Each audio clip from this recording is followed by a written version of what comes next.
Rebecca the Fabulous One. How are you guys doing? Yo, I am sitting here like reviewing my life, getting multiple memories after having my strokes, right? And then all these synchronicities are just insane. Like my whole life has been like that. Do you know the first time I got a speeding ticket? I got my driver's license at 18. I tell you, I got it when I was in a group home. But I had just moved here. We're not going to go there. That story is way too long about how I got back to my neighborhood in the very next month. My brother gets killed 2 weeks later. My mother kills my dad. It just was insane, right? But with Scooter, right? Do you realize I met his sister on Charles Street in the village? That's his name, Charles. And she's the one that introduced me to him. I got out the hospital on Wednesday. She came to pick me up because that bitch kid wouldn't pick me up. Nobody with my family. You know how my family is. My evil, dirty, nut jazzy. That bitch kid loves to see me in pain. She would never help me. And remember, I couldn't see. I was cross-eyed. I didn't know where I live. I didn't know anything. But I met her on Charles Street, right?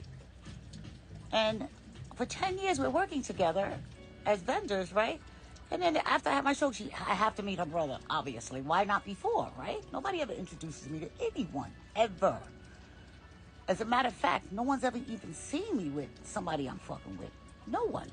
I go to different groups. I hang out with different groups. But in 2011, right? This particular bedroom that I'm in right now was this room. Let me show you. Look. Let me turn this around. Look, I had just designed it. Look at this. Isn't that beautiful? I had just designed this room. That's that corner right there. And it was so fly. And that was my old bedroom, my office now. Right. I had just hooked it up. And is when I was sitting there looking at all these contracts. Well, let me go back to, y'all know Carol's daughter. People used to think I was her because we both were making natural products. She had a shop in Brooklyn. I was working in Manhattan and vending, pretty much all over. But she had just sold her business. At that moment, she was negotiating with Jada Pinkett, Steve Stout, like all these big music executives wanted to buy her business, but she sold it to L'Oreal. She wound up getting, I think, was it 11 million or 22 million? She got multi-million. She had a multi-million contract, but so did I. But that's when I had my stroke. I was sitting right here in this chair.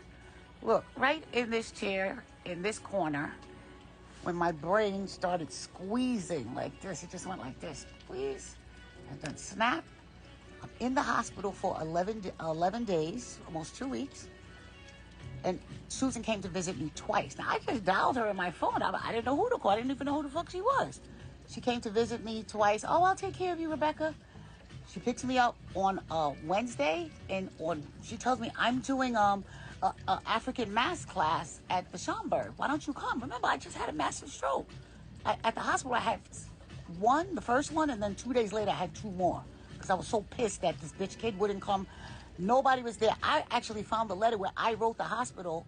I wrote a long letter saying I need help because I don't know who I am. I don't know where I live. I don't know anything. And nobody's helping me. I'm getting treated like shit.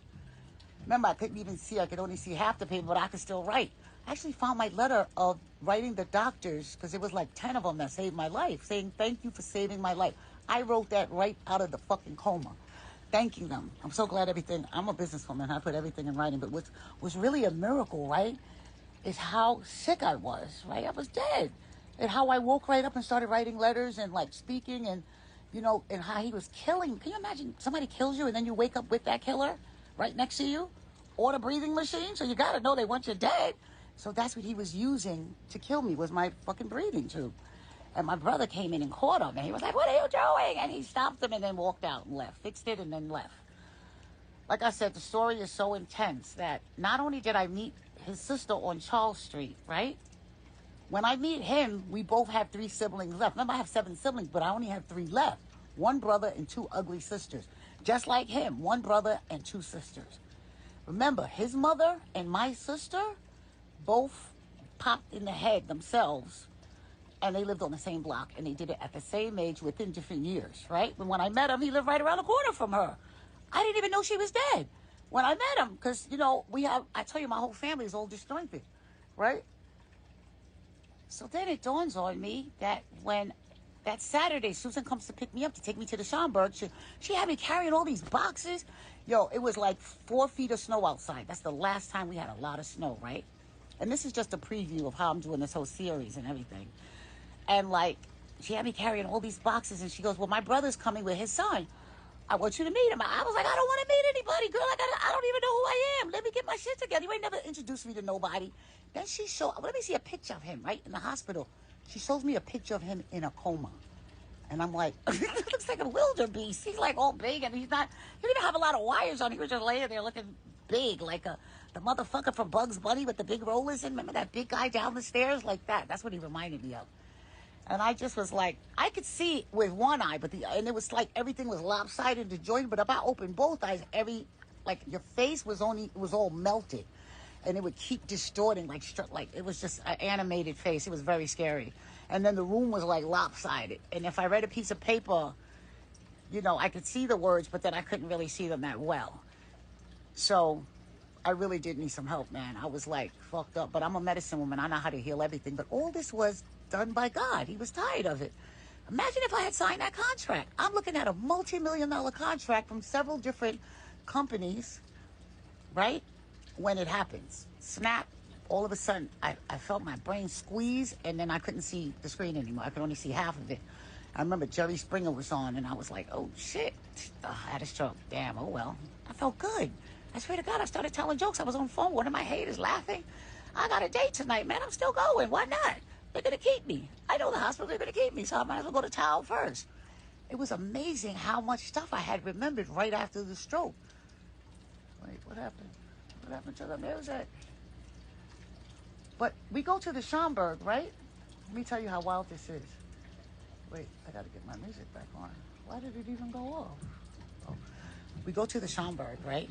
And her brother walks in. Now, before he walks in, it was an African mask class, right? And I do the mask. I don't know what he looks like. I just know in the coma he had his head back. I didn't even know what his face like or anything. And I did a mask, right? It was like a square plaque, and I put the mask on, and then I took a red patch and put it over the eye. I couldn't see that well, but I love art, right? And I took a whole bunch of these leather strings and put it like dreadlocks on the top of the mask and glued that on, and I put a red patch over the eye, right? This is some wild shit. And then he walks in with my beautiful son, Charles. First time I ever seen them. He walks in cockeyed with that same eye I covered and all these dreads, looking just like the mask I made. It's funny, when he left, I threw that shit out, but I wish I'd have taken a picture of it. It don't matter. I have enough synchronicities, right? And then I just remember that when it was a lot of snow. And you know what I was wearing? Because one thing they knew about my stroke was that my numbers were too high. Susan knew that, because when she took me to Trader Joe's, when she picked me up from the hospital, my bill was $78, right? Remember, I live alone. And I told them it's $278. And I kept saying, I was in the store for like 3 hours saying, no, it's $278. And they were like, no, miss, can't you see it? I said, no, I had a stroke. And look at all this food. It wasn't even that much, man. But to me, I saw on the receipt, $278. And they were like, no, it says $78. And then the store, they were like, no, okay. She didn't even come to the store with me. I walked outside and I showed her the receipt. I said, they just let me get over on $200 worth of food. She goes, no, Rebecca, it says $78. So they knew that my shit was fucked up, because they know I had money, I'm fly. But now she don't know what the fuck she's doing. She's like 2 years old. But these pictures are like insane that I have. Do you know that like a week after let me just say, when I saw my son, right, I was wearing like 6-inch thigh-high patent leather boots in 4 inches of snow, 4 feet of snow, with a mini jacket, because when I saw the temperature, I didn't know, because my numbers were higher. So I saw like, I don't know, if it was like 20 degrees outside, it seemed like it was 100 degrees. Because my numbers, if a number was 2, it was just much higher in my head. That was one of the deficits that I actually have. So I always have to rethink things and measure it out. It's challenging, but I still have to do it. It's not as bad as it was, because you can waste a lot doing that. But I remember when my son held my hand, his son, right, at that time it was his son, they were helping me cross the street because it was all this snow, and I remember like this electricity went through my body, like there's something special about this boy.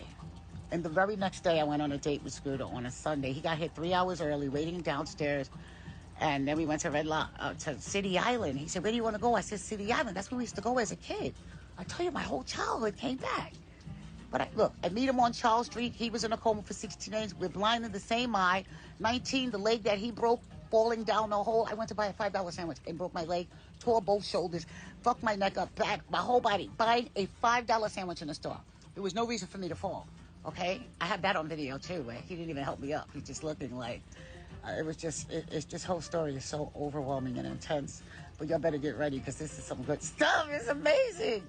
The three sisters, and it's wild because his two ugly sisters look like my two ugly sisters. They look all bent up. Now that I pulled my energy away and I'm healing, they look bent up and shit. You should see, wow, the pictures I have of them. And then the next week, we go see his grandmother, right, in the nursing home. That's the one in the book where he's living off of her while he's a crackhead and he's taking full advantage of her. And the story is so crazy. And it's her 100th birthday, and she's having a birthday party with her two friends. One is 106, one is like 110, and they are giving the one that's like 110 a big giant award, like, you know those big checks when you win the lottery? But she's like this, look, turning gray, and she's fucking dead. And in the picture, you see me pointing, going, she's dead. And they're singing happy birthday to her, and she's clearly dead, and with her head all the way back. Like, even if she was alive, why are you giving her a check? I mean, award that looks like a 75 billion pound. This whole thing seems like the Twilight Zone. I feel like if I just landed from like a spaceship my whole life, as soon as I got on Earth and the spaceship got faster and faster, started at 1 degree down to infinity, and I just landed here on this beautiful planet. And all these experiences are a movie, book, and like, this is insane. You gotta know who I am. Very shortly you'll see. But I just wanted to run that by you. Just a few synchronicities that I thought of today. The mask, when I meet him, and I put the patch, it was the same eye. He was cockeyed. I have the picture, we were sitting next to each other, right? Like the first week I meet him, and his eye is going that way, and my eye is going this way. Isn't that wild? And then his coma was 16 days, the one he put me in. Oh, he has the same back injury I have, L4, L5. I have his records. We have the same exact injuries. He gets hit in the head with a shotgun. I got shot in the head, but the gun didn't work. He was in the foster care system. I was in the foster care system. I mean, he has a stab wound right here where they had hit him in the head with the shotgun. They chopped his hand off too. When I got stabbed up in Brooklyn, I have the same scar right here. Look, you see it? You can barely see my scars. You can't really see them. Same arm, same injury, same everything. Same amount of siblings. Like, this shit is so intense. It's incredibly intense. The thing is, when you are a chosen one, when you're a seer, God puts you in a position to do a lot of things for humanity. And like, that's why the devil has always sent all these idiots to try to stop me. He actually wants me to join his team, and that will never happen. But just remember, God, you see all these disruptions in the sky? Things are already happening. There's a new earth being birthed. Just imagine if you were the owner of this earth and you created, would you allow all this shit to go on? That's going on, especially with children, man. People are like really screwing over the human race. There's like I said, there are no police to go to or FBI agents because they're the ones that facilitate all this shit. Like I said, you can abuse your own family members, but if you abuse a stranger, maybe you won't go to jail for that either, right? They need to start building more jails for the fucking police that don't do their job. And that's what's being created. Payback, retribution. People have to pay for their fucking sins. And that's what's happening. So I would get my shit together. But I'll be doing a series on all this shit very, very soon because it's just incredible. This story is incredible. My whole story from birth is pretty incredible. And things that happen are miraculous. Shit that you just can't. I don't know anybody who's been electrocuted at all. Or either hit by lightning or so many car accidents that I've been in. And like deadly ones too. Like with his cars all crunched up and I just walk right away. I walk right away. I've never had a car accident where I've actually bled. Just the one where I had that round circle, right? It was just a circle. It was wild. It was just like somebody put a stamp on my head. And the car crushed the bus stop. The car that hit me was, like I said, it's a lot to unpack, but it's amazing. So get ready. Make sure you get ready to buy your thrills. I'm not staying on. I just wanted to tell you that because I just thought of that memory and it's just so fucking ill of the synchronicities with me and him. Like I said, meet him on Charles Street. And then I broke the same exact leg in 4 places? What the fuck? He went down a hole. He fell down a long hole like 30 feet and broke his in 2. I go buy $5 sandwich. I break mine in 4. Like I said, everything matches up. All of it is synchronized. And everything is divine timing. But this story is coming. Oh, you know what's wow? His son looks just like me. He's my son. I even took his name away. And he's Charles Williams now.